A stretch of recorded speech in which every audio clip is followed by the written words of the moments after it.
என் பின்னால ஒரு கூட்டமே நிக்குது. இந்த வீடியோவில் நம்ம பார்க்க போகிறது பார்த்தீங்கன்னா நம்ம சியான் விக்ரம் சாரோட வீர தீர சூரன் அந்த படத்தோட டீசர் வந்து இன்னைக்கு ரிலீஸ் ஆகிருக்கு. இதை பற்றி நம்ம ஒரு ஷார்ட்ஸில் ஒரு வீடியோ ஒன்று போட்டிருந்தோம், மார்னிங் தான் போட்டிருந்தோம். இப்போ வந்து அந்த படத்தோட டீசர் ரிலீஸ் பண்ணியிருக்காங்க.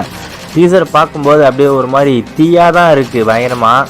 ஆனால் படம் எப்படி இருக்கும் அப்படின்றது மட்டும்தான் எனக்கு கொஞ்சம் ஒரு டவுட்டாக இருக்குது. ஏன்னா நம்ம விக்ரம் சார் தெரியும், அவர் எஃபெக்ட் போடுறதெல்லாம் நல்லா தான் போடுவார்.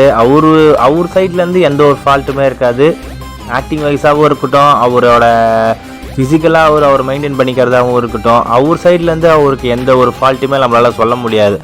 ஆனால் படம் தான் என்ன இது ஏதுன்னு தெரியாது, சரியாக கிளிக்கே ஆகாது, சரியாக போகாது. லாஸ்ட்டாக இப்போ ரீசெண்டாக ரிலீஸ் ஆன தங்கலான்னு தெரியும் நம்மளுக்கு.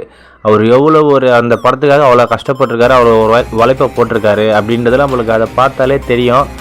ஆனால் படம் அந்த அளவு நம்ம எதிர்பார்த்த அளவு அந்த படத்தில் ஒன்றுமே இல்லை அப்படின்னு தான் நான் சொல்லணும். ஒருவேளை நிறையா பேருக்கு பிடிச்சிருக்கலாம் தங்கலான், ஆனால் எனக்கு பார்த்திங்கன்னா தங்கலான் பெருசாக ஒன்று கனெக்ட் ஆகலை, நிறையா இடத்துல புரியாமே போயிடுச்சோ அப்படின்ற மாதிரி தான் எனக்கு இருந்துச்சு.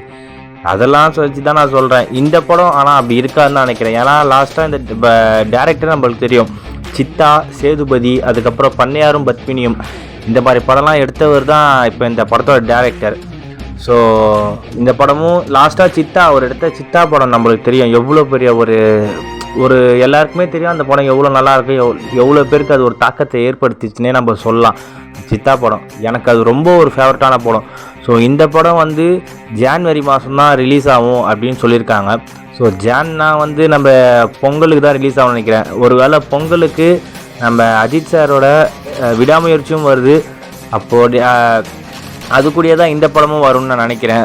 பார்ப்போம், ரெண்டு படத்தில் எந்த படமாக இருந்தாலும் சரி நம்ம சக்ஸஸ் ஆகும் அப்படின்றத நம்ம சொல்லிப்போம். ரெண்டு படத்தில் குட் பேட் அக்லியும் சரி, குட் பேட் அக்லின்ற பாருங்கள், விடாமுயற்சியும் சரி, வீரதீர சூரனாக இருக்கட்டும், இது ரெண்டுமே பெரிய பிளாக் பஸ்டர் தான் வரும். அதுவும் முக்கியமாக விக்ரம் சாருக்காகவே இந்த படம் பெரிய ஒரு பிளாக் பஸ்டர் ஆகணும், இந்த படம் சக்ஸஸ் ஆகணும் அப்படின்ற மாதிரி நான் கடவுள்கிட்ட வேண்டிக்கிறேன் அப்படின்னு சொல்லலாம். ஏன்னா எனக்கு விக்ரம் சாரை எனக்கே பர்சனலாக அவ்வளோ பிடிக்கும். இந்த படத்தோட டீசரை பார்க்கும்போது ஒரு ஷார்ட்டும் நீங்கள் பார்க்குறீங்களே இப்போ விஷுவல்ஸு அவ்வளோ தீயாக இருந்துச்சுங்க. இந்த இதில் நம்ம டீசரில் பார்க்குற மாதிரியே எல்லா படமும் தேட்டரில் இருந்துடாதா அப்படின்ற மாதிரி தான் நம்மளுக்கு இருக்குது. பார்ப்போம், இந்த படம் யாரையுமே ஏமாற்றாமல் இருக்கும் தான் நம்புகிறேன். சேனலை பார்க்குறோமா லைக் பண்ணுங்கள், ஷேர் பண்ணுங்கள், சப்ஸ்கிரைப் பண்ணுங்கள், மறக்காமல் சப்போர்ட். சின்ன சேனலுக்கு எதாக இருந்தாலும் அது கொஞ்சம் ஆதரவு கொடுங்க. உங்கள் பொண்ணான கையை கொண்டு அந்த பெல்லில் தட்டிடுங்க. அவங்களுக்கு சப்ஸ்கிரைபர் 5-10 ஏறுனா அவங்க மனசு சந்தோஷப்படும். அவங்க வீடியோவும் பாருங்கள்.